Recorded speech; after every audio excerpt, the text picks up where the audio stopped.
Hello guys, welcome back to my YouTube channel. അങ്ങനെ സുധി വാങ്ങിച്ച വീട്ടിൽ ചന്ദ്ര കാണാൻ പാടില്ലാത്തൊരു സംഭവം കാണുകയാണ്. ഇത് കണ്ട് ആകെ ഞെട്ടിത്തരിച്ചു നിൽക്കുന്ന ചന്ദ്രയെ കാണിക്കുന്നുണ്ട്. ഇത് കണ്ട് ചന്ദ്ര നിലവിളിക്കാൻ ശ്രമിക്കുന്നുണ്ടെങ്കിലും ചന്ദ്രയുടെ തൊണ്ടയിൽ നിന്ന് ശബ്ദം പുറത്തോട്ട് വരുന്നില്ല കേട്ടോ. ആ വീട്ടിൽ ഒരു മുറി മാത്രം അടഞ്ഞു കിടക്കുന്നുണ്ട്. സുധിയും ശ്രുതിയും കാണാൻ വന്ന സമയത്ത് ആ മുറി അങ്ങനെ ശ്രദ്ധിച്ചിട്ടില്ല.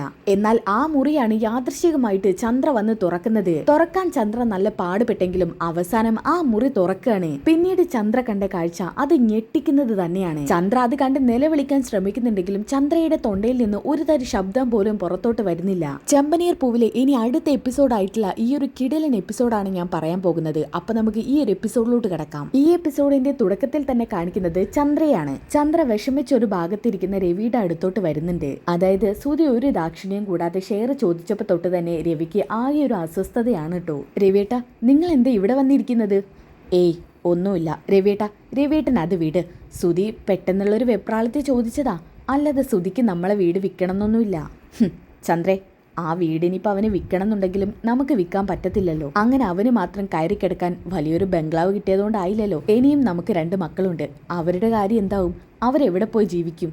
എനിക്ക് അവരുടെ കാര്യം ആലോചിച്ചിട്ടൊന്നുമല്ല ടെൻഷന്. എൻ്റെ അച്ഛനെ എനിക്ക് വേണ്ടി എഴുതി തന്ന ആകെയുള്ളൊരു സ്വത്താ. അതങ്ങനെ കൊടുക്കാൻ പറ്റത്തൊന്നുമില്ല. ഇനിയിപ്പോൾ കൊടുത്താൽ തന്നെ ശ്രീകാന്തിന് വേറെ പോവാൻ നിവൃത്തിയുണ്ട്. കാരണം അവൻ്റെ ഭാര്യയുടെ അച്ഛനെ അത്രയ്ക്കും വലിയ കോടീശ്വരനാണ്. എന്നാൽ സച്ചി എന്ന് പറയുന്ന ഒരുത്തനുണ്ട്, അവനാണ് ഒന്നുമില്ലാത്തത്.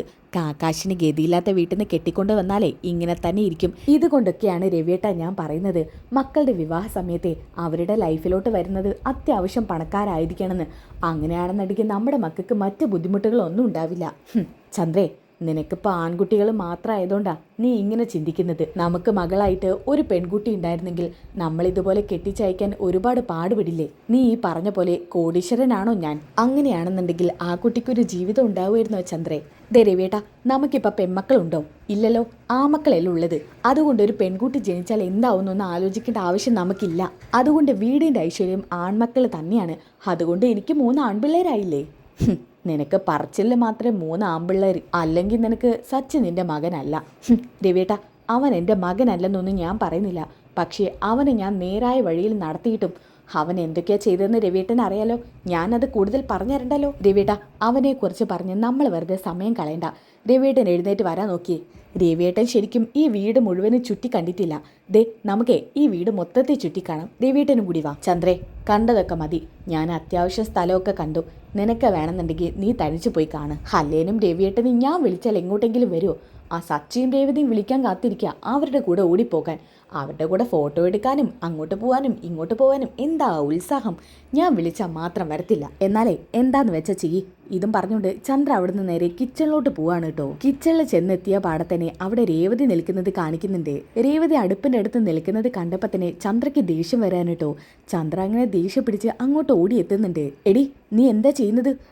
അത് കണ്ടില്ലേ, ഞാൻ ചായക്ക് പാല് വെച്ചിരിക്കുക. എടി, ശ്രുതിയല്ലേ ഇവിടെ പാല് കാച്ചേണ്ടത്? അവളുടെ വീടല്ലേ ഇത്? നീ നല്ല ആളാണല്ലോ. മറ്റൊരാളുടെ വീട്ടിൽ വന്നിട്ട് അവരുടെ അനുവാദം ഇല്ലാതെ അവരുടെ കിച്ചണിൽ കയറുന്നു. ദേ അമ്മേ, ഞാൻ ശ്രുതിയോട് ചോദിച്ചിട്ട് അടുക്കളയിൽ കയറിയത്. പിന്നെ ശ്രുതിയാണെങ്കിൽ ഇങ്ങോട്ട് കയറുമ്പോൾ തന്നെ പാല് കാച്ചിയതല്ലേ എന്നും കരുതി അവളുടെ കിച്ചൺ അങ്ങ് നീ സ്വന്തമാക്കിയോ? 1, 2 ഒന്നും അല്ല, 3 കോടി കൊടുത്താ ഈ വീട് ശ്രുതിയും സ്വന്തമാക്കിയിരിക്കുന്നത്. അവരുടെ കിച്ചണിൽ കയറി നീ വലിയ ആളാവുന്നു. അമ്മേ, ഇപ്പം സമയം 4, 4:30 എല്ലാവർക്കും ചായ കൊടുക്കണം. സാധാരണ ഞാൻ വീട്ടിൽ ചായ ഇട്ട് കൊടുക്കാറുള്ളതല്ലേ, അതുകൊണ്ട് ചായ ഇടാൻ വേണ്ടി കയറിയതാ. ഒരു കാര്യം ചെയ്യാം, ഞാൻ ചായ ഇടുന്നില്ല. ഇന്നിപ്പോൾ ആരും ചായ കുടിക്കണ്ട. അമ്മയ്ക്ക് എനിക്ക് അടുക്കളയിൽ കയറാനുള്ള പെർമിഷൻ തരാൻ പറ്റില്ലെന്നുണ്ടെങ്കിൽ പിന്നെ ഞാൻ ചായ ഇടാനൊന്നും പോകുന്നില്ല. ഇത് കേട്ടുകൊണ്ടാണ് വർഷ അങ്ങോട്ട് വരുന്നത്. അയ്യോ രേവതി ചേച്ചി, ചായ ഇടില്ലെന്നും പറയല്ലേ. ഞാനൊരു ചായ ഇട്ടിയാൽ കൊള്ളാമെന്ന് കരുതിയാ ഇങ്ങോട്ട് വന്നത്. രേവതി ചേച്ചിയുടെ കൈകൊണ്ട് എനിക്കിപ്പോൾ ഒരു ചായ വേണം. അതിന് വർഷേ, നിന്റെ അമ്മായിയമ്മ സമ്മതിച്ചാലല്ലേ എനിക്ക് ചായ ഇടാൻ പറ്റൂ. ആൻറ്റിക്ക് ഇവിടെ എന്താ പ്രശ്നം? ആൻറ്റിയുടെ അമ്മായിയമ്മ പോരൊക്കെ അവിടെ എടുത്താൽ പോരെ. ഇവിടെ രേവതി ചേച്ചി എനിക്കൊരു ചായ ഇട്ട് തന്നോട്ടെ. ദയവ് ചെയ്തൊന്നും മിണ്ടാതിരിക്കും. എന്ത്? നീ എന്താ വർഷ പറഞ്ഞത്? നിങ്ങളോട് ഒരു അല്പനേരം മിണ്ടാതിരിക്കാൻ രേവതി ചേച്ചി ചായ ഇടട്ടെ. അപ്പോഴാണ് അങ്ങോട്ടേക്ക് ശ്രുതി വരുന്നത്. ശ്രുതി മോളെ. എന്താ ആൻറ്റി? ദേ, നീ നോക്കിയേ, രേവതി നിന്റെ കിച്ചണിൽ കയറിയിരിക്കുന്നു. അതിനെന്താ ആൻറ്റി? അതിനെന്താണോ? ഇത് നിന്റെ അടുക്കളയല്ലേ, നിന്നോട് സമ്മതം ചോദിച്ചിട്ട് വേണ്ട ഇവളിവിടെ കയറാൻ. അത് ശരിയാ ശ്രുതി, ഞാൻ നിന്നോട് അനുവാദം ചോദിച്ചിട്ടല്ലേ ഇങ്ങോട്ട് കയറിയത്. രേവതി, അതൊക്കെ ശരിയാണ്. പക്ഷേ അടുക്കളയിൽ ഓരോ സംഭവങ്ങൾ ഉപയോഗിക്കുമ്പോൾ എന്നോട് ചോദിച്ചിട്ട് വേണം ഉപയോഗിക്കാൻ. ഇല്ലെങ്കിൽ പിന്നെ നിങ്ങൾ കാശ് കൊടുത്ത് വാങ്ങിക്കണം. ചേ, എന്തൊക്കെയാ ശ്രുതി ചേച്ചി രേവതി ചേച്ചിയോട് പറയുന്നത്? ഇങ്ങനെ ഭക്ഷണ സാധനങ്ങൾക്കൊക്കെ ആരെങ്കിലും കണക്ക് പറയൂ? എന്തായാലും എനിക്കിവിടുത്തെ ചായയോ കോഫിയോ ഒന്നും വേണ്ട. ഞാനും ശ്രീകാന്തും കൂടി പുറത്തു പോയിട്ട് കഴിച്ചോളാം. രേവതി ചേച്ചി സച്ചേട്ടനോടുണ്ടോ ചോദിച്ചു നോക്ക്. അങ്ങനെയാണെങ്കിൽ നമുക്ക് പുറത്തു പോയിട്ട് കഴിക്കാം. ഞാൻ എന്നാ ചോദിച്ചു നോക്കട്ടെ. ആ ശരി രേവതി ചേച്ചി. രേവതിയുടെ കൈക്കൊണ്ട് ഒരു ചായ കിട്ടിയേനെ. അവരിപ്പോൾ പുറത്തു പോയി കഴിക്കും അല്ലേ ശ്രുതി? അല്ല അത് ശരി, ആൻറ്റി അല്ലേ പറഞ്ഞത് ഇവിടുത്തെ ഓരോ സാധനങ്ങൾ എടുക്കുമ്പോഴും എന്നോട് ചോദിക്കണമെന്ന്. അത് ഞാൻ രേവതിയോട് പറഞ്ഞത് അവർക്ക് ഇഷ്ടപ്പെട്ടില്ല. അത് വേണ്ടായിരുന്നു അല്ലേ? അവൾ ചായ ഇട്ടിരുന്നെങ്കിൽ നമുക്കൊക്കെ കിട്ടിയേനെ. അതെ. അല്ല ശ്രുതി, എന്തായി ബാക്കി 70 ലക്ഷത്തിൻ്റെ കാര്യം? എന്തെങ്കിലും ചെയ്യാൻ പറ്റിയോ? അത് പിന്നെ ആൻറ്റി, നിന്റെ ഇളയച്ചനെ ഒന്നും കൂടി ഒന്ന് വിളിച്ച് ചോദിച്ചു നോക്ക്. നിന്റെ വിഷമവും ബുദ്ധിമുട്ടും പറഞ്ഞാൽ അദ്ദേഹത്തിന് മനസ്സിലാവാതെ ഇരിക്കില്ലേ ശ്രുതി? ആൻറ്റി, അത് ഞാൻ പറഞ്ഞില്ലേ, ഇനിയും ഞാൻ എങ്ങനെ ഇളയച്ചനെ വിളിച്ച് ചോദിക്കുക? അച്ഛൻ ജയിലിലാണ്, അച്ഛൻ്റെ അക്കൗണ്ട് ഫ്രീസ് ആയിരിക്കുകയാണ്. അങ്ങനെയുള്ള സാഹചര്യത്തിൽ വിളിച്ച് ചോദിക്കൽ എങ്ങനെയാ? ശ്രുതി മോളെ, നീ ഇങ്ങനെ പറച്ചിൽ തുടങ്ങിയിട്ട് എത്ര കാലമായി? അല്ലെങ്കിൽ പിന്നെ നിങ്ങൾ മലേഷ്യയിലേക്ക് ചെന്ന് നോക്ക്. നിന്റെ അച്ഛനെ എങ്ങനെയെങ്കിലും ജയിലിൽ നിന്ന് പുറത്തിറക്കാൻ പറ്റിയാലോ? നീ ഒരു മകളുണ്ടായിട്ട് അതിനൊന്നും ശ്രമിക്കാതിരിക്കുന്നത് ശരിയല്ല. അതൊക്കെ നമുക്ക് വഴിയെ നോക്കാം ആൻറ്റി. ഇപ്പം എങ്ങനെയെങ്കിലും 70 ലക്ഷം രൂപ കിട്ടിയേ പറ്റൂ. ശ്രുതി, ഞാനൊരു ഐഡിയ പറഞ്ഞു തരട്ടെ, നീ അതുപോലെ ചെയ്യൂ. എന്താ ആൻറ്റി, എന്ത് ഐഡിയ?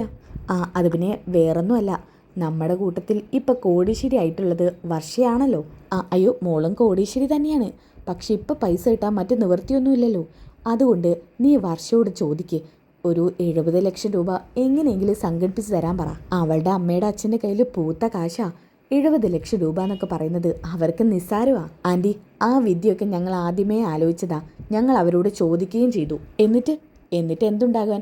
അവർക്കൊന്നും ശ്രുതി വലിയ വീട് വാങ്ങുന്നതിൽ ഒരാഗ്രഹമില്ല. 2 പേർക്കും മുഴുത്ത അസൂയ. സത്യം പറഞ്ഞ ശ്രീകാന്തനും സച്ചിക്കും അതിൽ വലിയ അസൂയ. ശ്രീകാന്തൻ അങ്ങനെയൊന്നും ഉണ്ടാവത്തില്ല. സച്ചിയുടെ കാര്യം പിന്നെ വിട്, അവന് പിന്നെ ഒന്നും ഇല്ലാത്തതുകൊണ്ട് അവൻ അസൂയൊക്കെ കാണും. പക്ഷെ ശ്രീകാന്തിന് എന്തെങ്കിലും ബുദ്ധിമുട്ട് കാണും, അതായിരിക്കും ചോദിക്കാത്തത്. ശ്രുതി, ആ വർഷയുടെ മനസ്സലിയും. നിങ്ങളൊന്ന് കരഞ്ഞ് അവരിൽ കാല് പിടിച്ചാൽ മതി.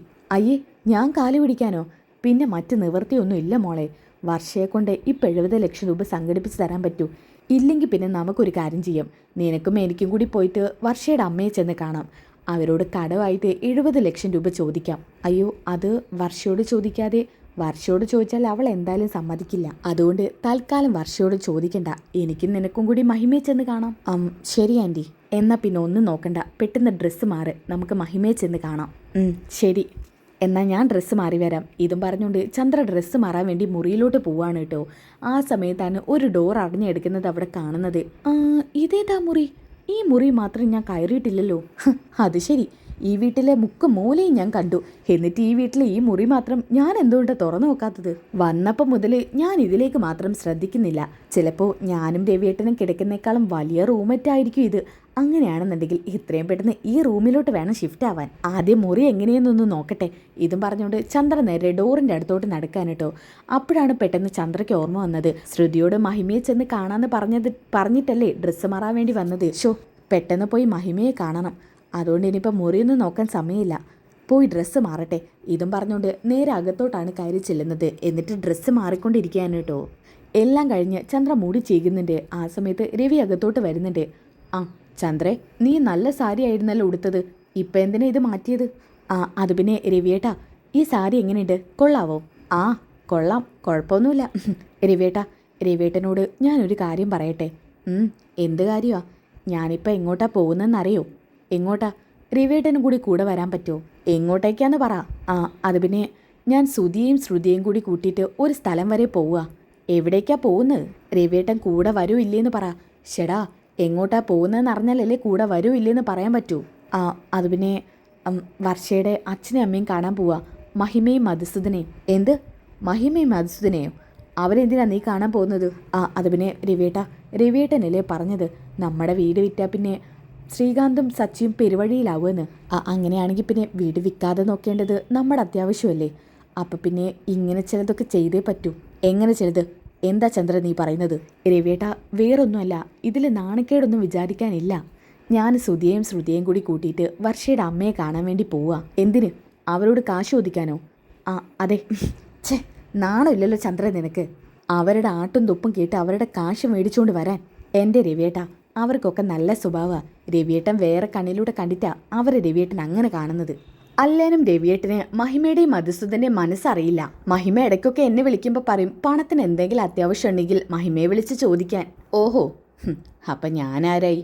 ഞാനറിയാതെ അവർ നിനക്ക് പണം തരാനുള്ള വാഗ്ദാനമൊക്കെ തന്നു കഴിഞ്ഞല്ലോ. എൻ്റെ രവിയേട്ടാ, അവർ സ്നേഹം കൊണ്ട് പറയുന്നതാ. ഇപ്പം നമുക്ക് പണത്തിനൊരു അത്യാവശ്യമുണ്ട്, നമ്മൾ അവിടെ ചെന്ന് ചോദിക്കുന്നു, അത്രയേ ഉള്ളൂ. വേണ്ട, നമുക്ക് അവരുടെ പണം ആവശ്യമില്ല. അതെങ്ങനെ രവിയേട്ടൻ പറയുന്നത്? ഈ കാശ് കടം ചോദിക്കാൻ പോകുന്നതേ സുധിയും അവൻ്റെ ഭാര്യയും കൂടിയാ. നമ്മുടെ വീട് വിറ്റിട്ട് ഏതായാലും അവർക്ക് പണം കൊടുക്കാൻ പോകുന്നില്ല. അപ്പം പിന്നെ അവർക്ക് പണം കിട്ടാനുള്ള വഴി അവർ നോക്കില്ലേ? നമ്മളായിട്ട് അതിനും കൂടി തടസ്സം നിൽക്കണ്ടേ രവിയേട്ടാ? ചന്ദ്രേ, ഇതൊന്നും ശരിയല്ല. കയറി വന്ന പെമ്മക്കളുടെ വീട്ടിൽ നിന്ന് ഇതുപോലെ കാശൊക്കെ കടം ചോദിക്കുന്നത് രവിയേട്ടൻ എന്തേ ഈ പറയുന്നത്? കടം ചോദിച്ചാലും നമ്മുടെ സുധിയാ, അവൻ അത് എത്രയും പെട്ടെന്ന് കൊടുത്തോളൂ. വേണ്ട ചന്ദ്രേ, ഞാൻ അതിന് സമ്മതിക്കത്തില്ല. ഒന്നാമതേ ആ മധുസൂദൻ അവരുടെ മുന്നിൽ കൈ നീട്ടുന്നത് കാത്തു നിൽക്കുക. അങ്ങനെ അയാളുടെ മുന്നിൽ എന്നെ നീ തരം താഴ്ത്തരുത്. രവിയേട്ടാ, ഇങ്ങനെ പറഞ്ഞാൽ എങ്ങനെയാ ശരിയാവുക? സുധിയും ശ്രുതിയും കൂടി ഇന്നലെ വർഷയെ കണ്ടിട്ട് കാര്യമൊക്കെ ധരിപ്പിച്ചതാ. അവൾക്ക് വേണമെങ്കിൽ അവളുടെ വീട്ടുകാരോട് പറഞ്ഞിട്ട് 70 ലക്ഷം രൂപ നിസ്സാരമായിട്ട് കൊണ്ടുകൊടുക്കായിരുന്നു. പക്ഷെ അവൾ അഹങ്കാരം കാണിച്ചു. എന്നാലും കുഴപ്പമൊന്നുമില്ല, അവൾ ഒരു അഹങ്കാരിയാണെന്ന് മഹിമ എന്നോട് പറഞ്ഞതാ. അവളുടെ കാര്യമൊന്നും നോക്കണ്ട. എന്തായാലും കടവായിട്ട് ചോദിക്കുന്നതല്ലേ, അതെന്തായാലും സുധിയും ശ്രുതിയും ചെന്ന് ചോദിച്ചോട്ടെ. ചന്ദ്രേ, നിനക്ക് പറഞ്ഞാൽ മനസ്സിലാവില്ലേ? ആ മധുസൂദൻ്റെ മുന്നിൽ എന്നെ നീ നാണം കെടുത്തല്ലേ? പിന്നെ ഞാൻ എന്ത് ചെയ്യും രവിയേട്ടാ? നമുക്ക് കയറിക്കെടുക്കാനുള്ള ആകെയുള്ളൊരു കൂരയാണത്. അത് വിൽക്കണോ? എന്നാലും അവരുടെ അടുത്തുനിന്ന് പണം വാങ്ങിക്കേണ്ടേ ചന്ദ്രേ? ഇത് പറഞ്ഞു കൊടുക്കുമ്പോഴാണ് കേട്ടോ അങ്ങോട്ട് സുധി വരുന്നത്. വാങ്ങിക്കും അച്ഛൻ ഇതിൽ എന്ത് ഇടങ്കോലിടാൻ വന്നാലും ഞാൻ അവിടെ ചെന്നിരിക്കും, അവരോട് കാര്യം പറഞ്ഞിരിക്കും. പണം തരുന്നതും തരാത്തതൊക്കെ പിന്നെ അവരുടെ മര്യാദ. സുധി, നീ എന്തും കണ്ടിട്ടാ അവിടെ ചെന്ന് ചോദിക്കുന്നത്? അയാൾക്ക് എന്നോടുള്ള മനോഭാവം എന്താണെന്ന് നിങ്ങൾക്കൊക്കെ അറിഞ്ഞൂടെ? അച്ഛൻ ഏതായാലും വീട് വിറ്റിട്ട് കാശ് തരത്തില്ല. എന്നാൽ പിന്നെ 70 ലക്ഷം രൂപ എങ്ങനെയെങ്കിലും സംഘടിപ്പിച്ചേ പറ്റൂ. അച്ഛനറിയാലോ, 30 ലക്ഷം രൂപ ഞാൻ അഡ്വാൻസായി കൊടുത്തു. ഇനി ആ കാശ് എനിക്ക് തിരികെ കിട്ടത്തില്ല അച്ഛാ. എടാ സുധി, ഇതൊക്കെ ആലോചിച്ചും കണ്ട് വേണമായിരുന്നു നീ ചെയ്യാൻ. 70 ലക്ഷം രൂപ കിട്ടാൻ നിവൃത്തിയില്ലെങ്കിൽ പിന്നെ ഇതിനൊന്നും ഇറങ്ങി തിരിക്കരുതായിരുന്നു. ലോണുകാരിപ്പോൾ പെട്ടെന്ന് ഇങ്ങനെ പറയുന്നത് ഞാൻ കരുതിയില്ലല്ലോ. അച്ഛൻ ഇനി എന്ത് തടസ്സം പറഞ്ഞാലും ഞാൻ ചെന്ന് മധുസൂദൻ അങ്കിളുടെ കയ്യിൽ നിന്ന് പണം ചോദിച്ചിരിക്കും. ശരി, എന്താന്ന് വെച്ചാ അമ്മയും മക്കളും കൂടി ചെയ്തോ. ഒന്നും പറഞ്ഞ കേക്കില്ലല്ലോ. വരുന്നതൊക്കെ ഇനി ഒറ്റക്കങ്ങ് അനുഭവിച്ച് തീർത്താൽ മതി. ചന്ദ്രേ, ഞാൻ ഇന്ന് വൈകിട്ട് വീട്ടിലോട്ട് പോവാം. അതെന്താ രവിയേട്ടാ അങ്ങനെ? ഇവിടെ 2 ദിവസം നിൽക്കുന്നല്ല പറഞ്ഞത്. എനിക്കിഷ്ടമില്ലാത്തവരുടെ കയ്യിൽ നിന്ന് പണം വാങ്ങിക്കാൻ വേണ്ടി പോവല്ലേ നിങ്ങൾ? അമ്മ വരുന്നുണ്ടീ വാ. അച്ഛനേതായാലും വീട് വിറ്റ് കാശ് തരത്തില്ല. എന്നാൽ പിന്നെ അമ്മ ഞങ്ങളുടെ കൂടെ വരുന്നുണ്ടെങ്കിൽ പോര്. രവിയേട്ടാ, എനിക്ക് എൻ്റെ അച്ഛൻ തന്ന ആകെയുള്ളൊരു വീടാ അത്. അതും കൂടി വിറ്റിട്ട് എനിക്ക് പറ്റത്തില്ല. ഇവനക്ക് എങ്ങനെയെങ്കിലും കാശ് എനിക്ക് മേടിച്ചു കൊടുക്കണം. രവിയേട്ടാ, എന്നെ വിട് രവിയേട്ടാ. വാ സുധി, നടക്ക്. രവിയാണെങ്കിൽ ആകെ വിഷമിച്ചോണ്ട് നിൽക്കാനട്ടോ. അങ്ങനെ അവരെ പോയ പിന്നാലെ തന്നെ സച്ചി രവിയുടെ അടുത്തോട്ട് വരുന്നുണ്ട്. അച്ഛനെന്താ ഇങ്ങനെ ഇരിക്കുന്നേ? അയ്യോ, അച്ഛൻ കരയാണോ? ഇതെന്താ അച്ഛൻ്റെ മുഖം വാടിയിരിക്കുന്നേ? ഏയ്, ഒന്നുമില്ലടാ. എന്തോ ഉണ്ട്. അച്ഛനെ വിഷമിപ്പിക്കുന്ന എന്തോ ഇവിടെ ഉണ്ടായിട്ടുണ്ട്. എന്താ അച്ഛൻ പറ, ഞാൻ ചോദിക്കാം. അമ്മ അച്ഛൻ എന്തെങ്കിലും പറഞ്ഞോ? അതോ ആ സുധി ഓട്ടക്കാരൻ എന്തെങ്കിലും പറഞ്ഞോ? ആരും എന്നെ ഒന്നും പറഞ്ഞിട്ടില്ല. നീ വെറുതെ എടുത്തു ചാടി ഓരോന്നും ചെയ്യണ്ട.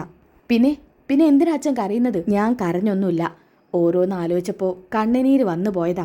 അപ്പോഴാണ് രേവതിയെ കാണിക്കുന്നത്. രേവതി മുകളിൽ നിന്ന് താഴോട്ട് ഇറങ്ങി വരാൻ വേണ്ടി നിൽക്കുകയാണ്. രേവതിയുടെ ഫോണിലേക്ക് ഒരു കോള് വരുന്നുണ്ട് കേട്ടോ.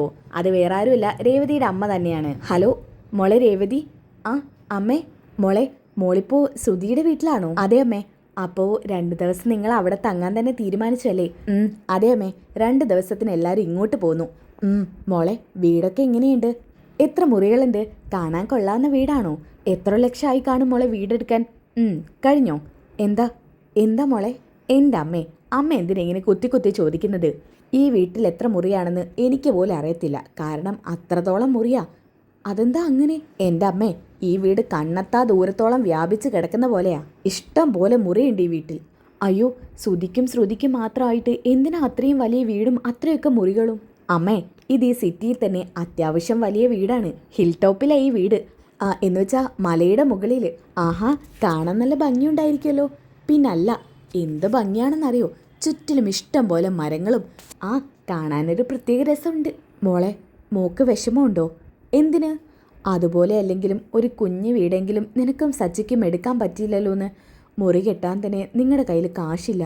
അപ്പം പിന്നെ അവരത്രയും വലിയ വീടൊക്കെ എടുക്കുമ്പോൾ എൻ്റെ അമ്മേ, അവരിതൊക്കെ മുഴുവൻ കാശ് കൊടുത്ത് എടുക്കുന്നതൊന്നുമല്ല, ഇതൊക്കെ ലോണാണ്. ലോൺ എടുത്ത് ആർക്കും ഇതുപോലത്തെ ഒരു വീട് എടുക്കാം. അല്ല മോളെ, എത്ര ലക്ഷമായി വീടിന്? ഓ, ലക്ഷങ്ങളൊന്നുമല്ല, കോടികളാണ്. 5 കോടിയുടെ വീടാ 3 കോടിക്ക് കിട്ടിയതാ.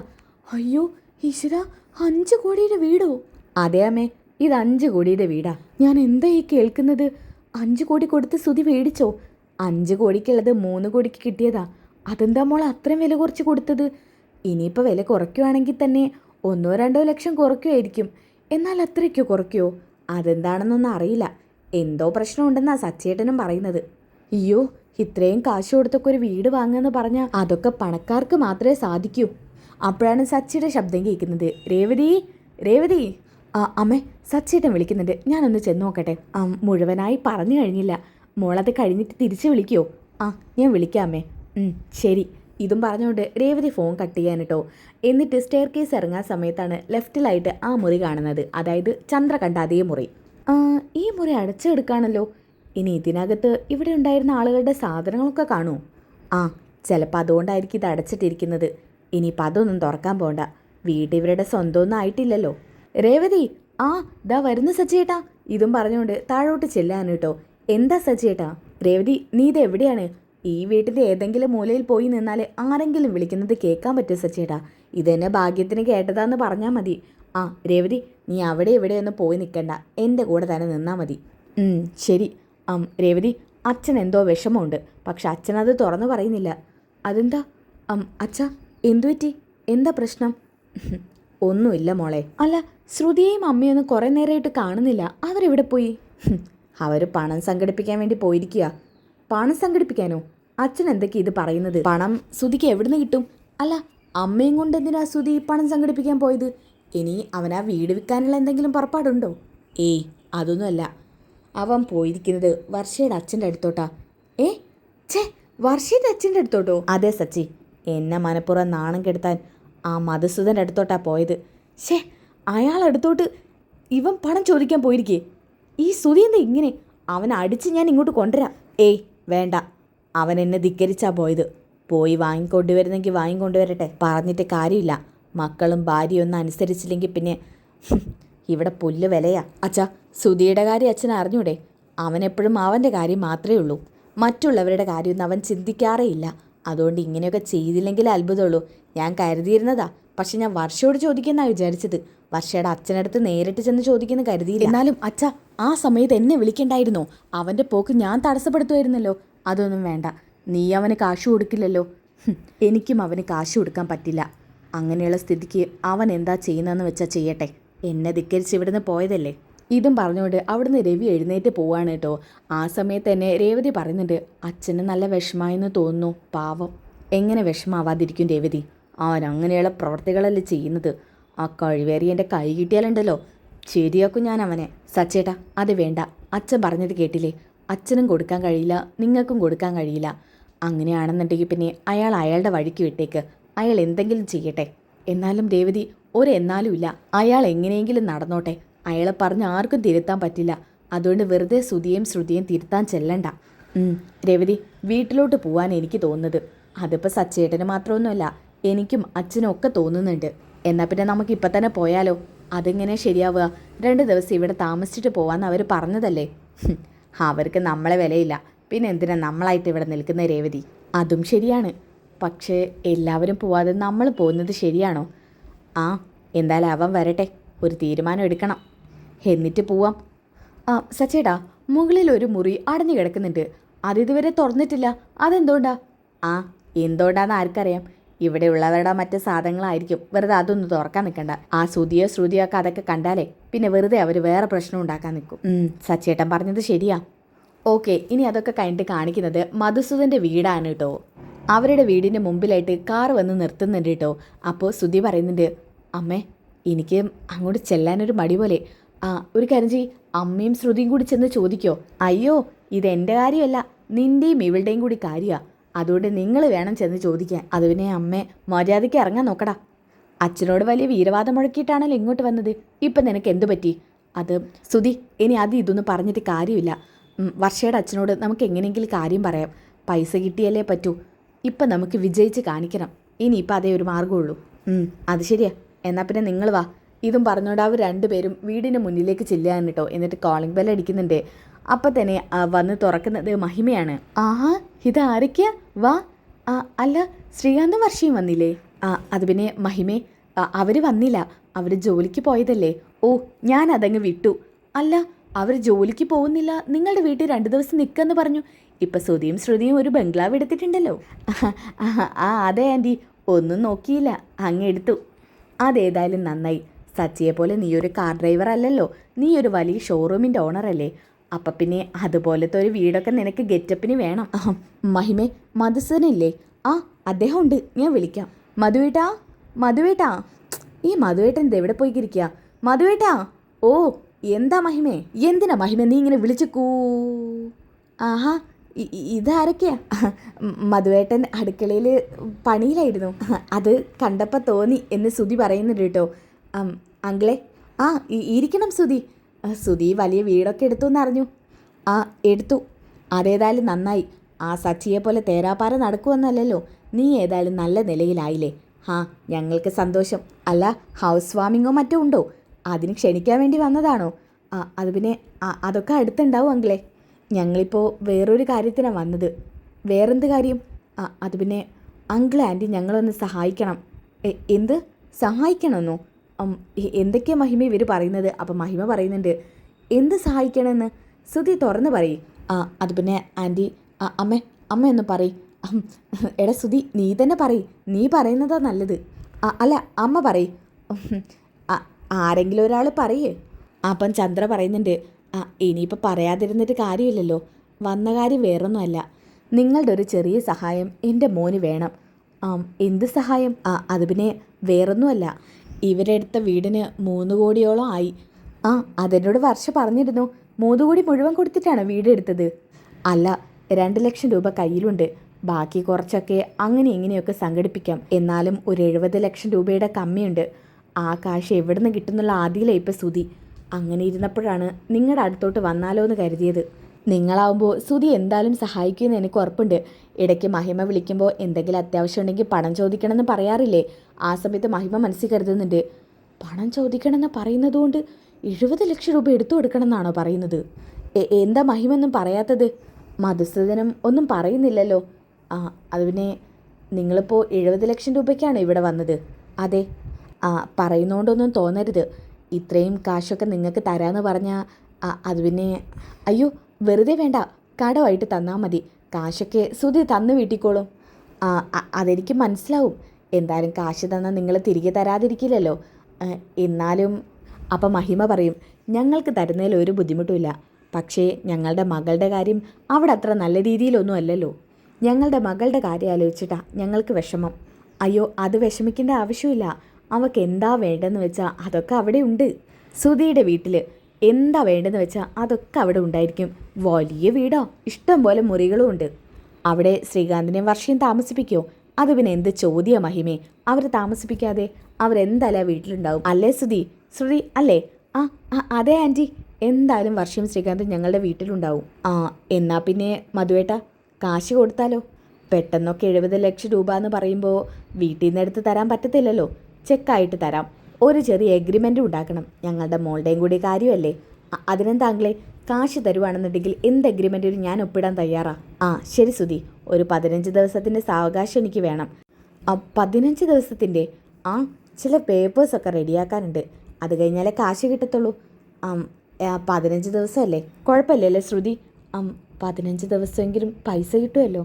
കുഴപ്പമില്ല, 15 ദിവസം കഴിഞ്ഞിട്ട് മതി എന്നാൽ. ശരി എന്നാ. ചന്ദ്രേ, കുടിക്കാൻ എന്തെങ്കിലും എടുക്കാം?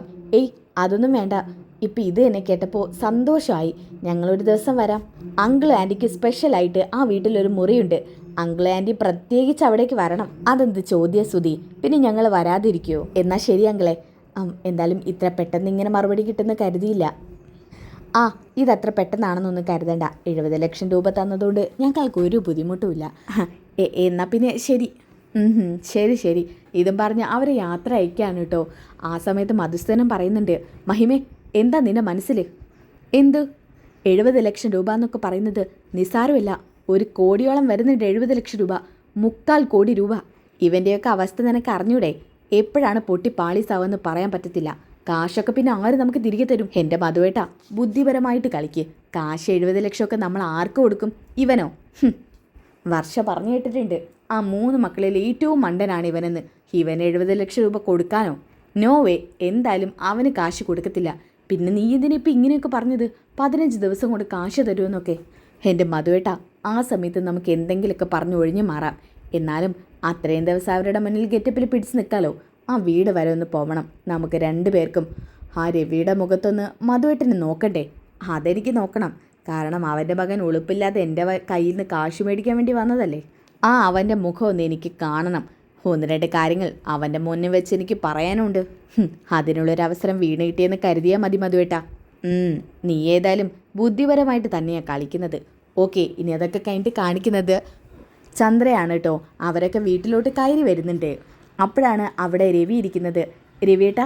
രവിയേട്ടൻ എന്തോ ഒന്നും മിണ്ടാതിരിക്കുന്നത്? എന്താ ചന്ദ്രേ? പോയ കാര്യം നടന്നു. വർഷയുടെ അച്ഛൻ കാശ് തരാമെന്ന് പറഞ്ഞു. അയാൾ പറയാതിരിക്കില്ലല്ലോ. എന്നെ നാണം കെടുത്താൻ കിട്ടിയ അവസരം അയാൾ മുതലെടുക്കത്തല്ലേ ഉള്ളൂ. രവിയേട്ടൻ എന്താ ഇത് പറഞ്ഞുകൊണ്ടിരിക്കുന്നത്? അവന് കാശ് കിട്ടിയത് നമുക്കും കൂടി സന്തോഷമുള്ള കാര്യമില്ലേ രവിയേട്ടാ? ആർക്ക് സന്തോഷം? നിങ്ങളുടെ മകനും നിങ്ങളുടെ മകൻ്റെ ഭാര്യയ്ക്കും. ഡാഡാ, നീ ഇതിൽ വെറുതെ തലയിടാൻ വരണ്ട. ഇതേ എൻ്റെ സുധിയുടെ കാര്യമാണ്. അതവൻ നോക്കിക്കോളും. നീ അതിൽ വലിയ ആളാവണ്ട. നാണമില്ലാതെ അവിടെ പോയിട്ട് പണം ചോദിച്ച് വന്നേക്കുവാ. ഛേ, നീ പോടാ. നീ പോയി ചോദിച്ചാലേ മധുസൂദന ഒരിക്കലും പണം തരാൻ പോകുന്നില്ല. ഇതെൻ്റെ സുധിയിൽ വിശ്വാസം ഉണ്ടായതുകൊണ്ട് കൊടുക്കുക. ഓ, തന്നെ അതിന് പിന്നിൽ വലിയൊരു ചതിയുണ്ടായിരിക്കും. എൻ്റെ അച്ഛനയാളെങ്ങാനും ഇൻസൾട്ട് ചെയ്യട്ടെ, അപ്പോൾ പിന്നെ ബാക്കി ഞാൻ കൊടുക്കാം. നീ ഒന്ന് പോടാ. എടി രേവതി, എനിക്കൊരു ഗ്ലാസ് ചായ എടുക്കേ. അതിനെനിക്ക് അടുക്കളയിൽ കയറാവോ? കയറാം. ഇനി കയറേണ്ടെന്ന് ആരും പറഞ്ഞില്ലെന്ന് വേണ്ട. മധുരം കുറച്ചിട്ടാൽ മതി. ഇതും പറഞ്ഞുകൊണ്ട് ചന്ദ്ര നേരെ മുകളിലോട്ട് പോവാണ് കേട്ടോ. ഓക്കെ, ഇനി അതൊക്കെ കഴിഞ്ഞിട്ട് കാണിക്കുന്നത് ഏകദേശം രാത്രിയാണ് കേട്ടോ. ചന്ദ്രയാണെന്നുണ്ടെങ്കിൽ പുറത്ത് ബാൽക്കണിയിലേക്ക് ഇറങ്ങാണ്. അതായത് മുകളിലത്തെ ബാൽക്കണിയിലേക്ക്. അവിടെ നിന്ന് താഴോട്ട് നോക്കിക്കഴിഞ്ഞാൽ ആ പൂളൊക്കെ കാണാട്ടോ. അങ്ങനെ അവിടെ നിന്നിട്ട് താഴോട്ട് നോക്കുന്നുണ്ട്. ആ സമയത്ത് ആ വലിയ പൂള് കാണിക്കുന്നുണ്ട് കേട്ടോ. ഇത് കണ്ടുകൊണ്ട് ചന്ദ്ര പറയുന്നുണ്ട്, വീട് സ്വന്തമായി കഴിഞ്ഞാൽ പിന്നെ ഇത് നിറയെ വെള്ളം ഉണ്ടായിരിക്കും. അങ്ങനെയാണെന്നുണ്ടെങ്കിൽ ഇതിൽ നീന്തി തുടിക്കുക എനിക്ക്. എന്തായാലും ഇതൊക്കെ എൻ്റെ സുധിയുടെ ഭാഗ്യമാണെന്ന് പറയാം. സുധിയുടെ ഭാര്യ അവന് ശരിക്കുള്ള ഭാഗ്യം. ഇനിയിപ്പോൾ മലേഷ്യയിലെ പണമൊക്കെ കിട്ടിക്കഴിഞ്ഞാൽ പിന്നെ ഇവന് ഇതുപോലെ 100 കണക്കിന് വീടെടുക്കാലോ. അതൊക്കെ ആലോചിക്കുമ്പോഴേ എനിക്കാകെ കുളിര് വരുക. ആ ശ്രുതിയുടെ അച്ഛൻ എത്രയും പെട്ടെന്ന് ജയിലിൽ നിന്ന് ഇറങ്ങിയാൽ മതിയായിരുന്നു. ഇതും പറഞ്ഞുകൊണ്ട് ചന്ദ്രയാണെങ്കിൽ പുറത്തോട്ട് ഇറങ്ങിയാണ് കേട്ടോ. അപ്പോഴാണ് സച്ചി ഇങ്ങോട്ട് വരുന്നത്. ഡാ, നീ എന്താ ഇവിടെ? അത് ശരി, അപ്പോൾ ഞാൻ ഈ വീട്ടിലുള്ളതല്ലേ? അതല്ല ചോദിച്ചത്. നിനക്കൊക്കെ ദേ ആ ഭാഗത്തല്ലേ മുറി. നീ എന്തിനാ ഇങ്ങോട്ട് വരുന്നത്? കുറച്ച് കാറ്റും വെളിച്ചം ഉള്ളിടത്ത് നിൽക്കാന്ന് കരുതി വന്നതാ. അങ്ങോട്ടേക്ക് രേവതിയും വരുന്നുണ്ട് കേട്ടോ. രേവതിയെ കണ്ട പാടത്തിന് ചന്ദ്രമതി പറയുന്നുണ്ട്, നിന്നോ, നിങ്ങൾക്ക് 2 പേർക്ക് ഇപ്പോഴൊക്കെ തന്നെ ഇവിടെ നിൽക്കാൻ പറ്റത്തുള്ളൂ. ഇതുപോലത്തെ വലിയ വീടൊക്കെ സ്വപ്നത്തിൽ മാത്രമല്ലേ നിങ്ങൾക്ക് കിട്ടത്തുള്ളൂ. ദേ അമ്മേ. അപ്പം രേവതി പറയുന്നുണ്ട്, സച്ചേട്ടാ മിണ്ടാതിരിക്കേ, അമ്മ എന്തെങ്കിലും പറഞ്ഞോട്ടെ, സച്ചേട്ടൻ വന്നേ. ഇതും പറഞ്ഞുകൊണ്ട് സച്ചിൻ അവിടെ നിന്ന് കൂട്ടിക്കൊണ്ട് പോവാണ് കേട്ടോ. ആ സമയത്ത് പിന്നെ ചന്ദ്ര അവിടെ ഒറ്റയ്ക്കാണ് കേട്ടോ. അങ്ങനെ ചന്ദ്ര താഴേക്ക് ഇറങ്ങാൻ നിൽക്കുന്ന സമയത്താണ് അപ്പുറത്തെ സൈഡിലുള്ള ആ മുറി കാണിക്കുന്നത്. ആ ഒറ്റപ്പെട്ട മുറി. ആ സമയത്ത് ഞാൻ ആ ഡോറ് തുറക്കാൻ വേണ്ടി പോയതാ. അപ്പോഴല്ലേ മഹിമയുടെ വീട്ടിലോട്ട് പോകേണ്ട കാര്യം ഓർമ്മ വന്നത്. ഇപ്പം എന്തായാലും തുറന്നേക്കാം, അതിനകത്ത് എന്താണെന്ന് അറിയാലോ. ഇതും പറഞ്ഞുകൊണ്ട് ചന്ദ്ര നേരെ ആ ഡോറിൻ്റെ അടുത്തോട്ട് നടക്കാൻ കേട്ടോ. ആ നടക്കുന്നതൊക്കെ കുറേ നേരം ഇങ്ങനെ ലാഗ് അടിച്ച് കാണിക്കുന്നുണ്ട്. അതൊക്കെ കഴിഞ്ഞതിന് ശേഷം ചന്ദ്രയാണെന്നുണ്ടെങ്കിൽ ഡോർ തുറക്കാൻ വേണ്ടി ശ്രമിക്കുന്നുണ്ട്. അയ്യോ, ഈ ഡോറിന് മാത്രം എന്താ ഇത്രയും ബാറ്? ഇനി ഇത് പൂട്ടിയിട്ടിരിക്കും മറ്റോ ആയിരിക്കുമോ? ഏയ്, അതിനുള്ള സാധ്യതയില്ല. എല്ലാ മുറിയും ഓപ്പണല്ലേ, ഇത് മാത്രമായിട്ട് പൂട്ടിയിട്ടിരിക്കുമോ? ഇതാണ് തുറന്നിട്ട് കിട്ടുന്നില്ലല്ലോ. തുറന്ന് ഈ ചന്ദ്രയോടാ കളി. ഇതും പറഞ്ഞ് ചന്ദ്ര മുടി പിന്നിലോട്ട് എങ്ങനെ ഇട്ട് ഷൈൻ ചെയ്തിട്ട് മുറിയിലോട്ട് കയറാൻ വേണ്ടി നിൽക്കാൻ കേട്ടോ. ആ സമയത്താണ് ഡോറ് തുറന്നപ്പോൾ തന്നെ മൊത്തത്തിൽ ഇരുടാണ് ആ മുറിയിൽ കാണിക്കുന്നത്. ചന്ദ്ര മുറിക്കകത്തോട്ട് കയറിയതും എന്തോ ഒരു വെളിച്ചം അങ്ങോട്ടും ഇങ്ങോട്ടും പോകുന്ന പോലെ തോന്നാൻ കേട്ടോ. ഇപ്പോൾ എന്തോ വെളിച്ചം അങ്ങോട്ട് പോയില്ലേ? ചിലപ്പോൾ തോന്നലായിരിക്കും. ആ സമയത്താണ് കേട്ടോ ഇരുട്ടത്തുനിന്ന് ഒരാളുടെ നിഴലിങ്ങനെ കാണുന്നത്. അയ്യോ, അതാരാ? അയ്യോ, ആരോ ഈ മുറിക്കകത്തുണ്ടല്ലോ. അയാളിങ്ങനെ പതുക്കെ നടക്കുന്നുണ്ട് കേട്ടോ. നിഴലിങ്ങനെ കാണുന്നുണ്ട് ചന്ദ്ര. ഈ രൂപം കണ്ടിട്ട് ചന്ദ്രയ്ക്ക് ചന്ദ്രയുടെ ശബ്ദം തന്നെ പുറത്തോട്ട് വരുന്നില്ല. അയ്യോ, എൻ്റെ ശബ്ദത്തിന് ഇതെന്തു പറ്റി? ആ സമയത്താണ് ചന്ദ്രയെ വീട്ടിച്ചുകൊണ്ട് ഒരാൾ പുറത്തോട്ട് ഒരൊറ്റ ഓട്ടം ഓടുന്ന കേട്ടോ ആ മുറിയിൽ നിന്ന്. എന്നിട്ട് അയാൾ പുറത്തോട്ട് ഇറങ്ങിയിട്ട് അയാൾ മാസ്ക് ഇട്ടിട്ടുണ്ട് കേട്ടോ. തിരിഞ്ഞു നിന്നിട്ട് ചന്ദ്രയോട് പറയുന്നുണ്ട്, ദേ താളെ, ജീവൻ വേണമെങ്കിൽ പൊയ്ക്കോ, ഇത് നിങ്ങളുടെ വീടൊന്നുമല്ല, ഇത് ചെകുത്താന്മാരുടെ വീടാ. വെറുതെ ഇവിടെ തമ്പടിക്കാൻ നിൽക്കണ്ട. ഇതൊരിക്കലും ആരുടെയും വീടാവില്ല. ഇന്നത്തെ ഒരു ദിവസം തരാം. സ്ഥലം കാലിയാക്കിക്കൊള്ളണം. ഇനി ഞാനിവിടെ വരുമ്പോൾ നിങ്ങളെ കാണരുത്. ചന്ദ്രയ്ക്കാണെങ്കിൽ ശബ്ദം പുറത്തോട്ട് വരുന്നില്ല. ഇതൊക്കെ കണ്ടിട്ട് ചന്ദ്ര ആകെ ഞെട്ടിത്തരിച്ച് നിൽക്കുകയാണ്. അങ്ങനെ പെട്ടെന്ന് തന്നെ അയാൾ ഓടി മറിയുന്നുണ്ട് കേട്ടോ. അപ്പം തന്നെ ചന്ദ്ര ആകെ പേടിച്ചുകൊണ്ട് നിലവിളിക്കുന്നുണ്ട്. അയ്യോ രവിയേട്ടാ സുധി ഓടി വാടാ സുധി. ഇത് കേട്ടപ്പോൾ സച്ചിയാണ് അടുത്തുള്ള കേട്ടോ. സച്ചി ഓടി എത്തുന്നുണ്ട്. എന്താ അമ്മേ?